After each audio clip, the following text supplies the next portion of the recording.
For years, Somalia's northeastern region, including here in Puntland, was not considered favorable for farming due to its predominantly dry climate with limited rainfall. However, as the impact of climate change became more apparent, measures were taken here to improve farming.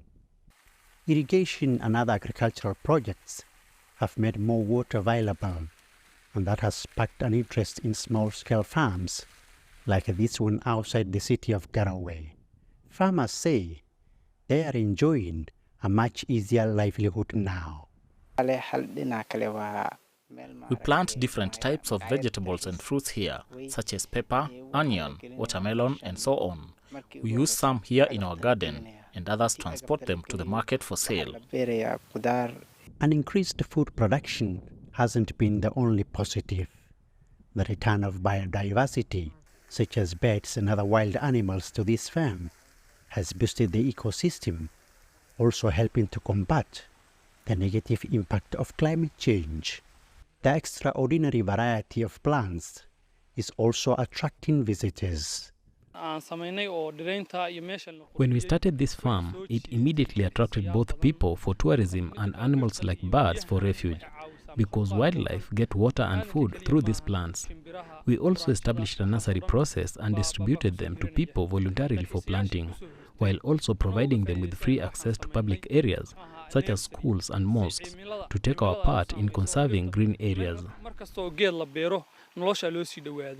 Local authorities say they are working to strengthen policies to improve farming and green initiatives in the region.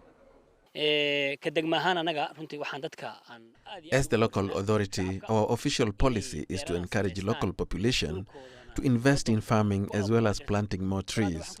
To enforce this policy, we have, for example, put in place a policy that every new building coming up must plant 2 or more trees to boost the green environment. And what you see here in this farm, which is a private property, is a good example.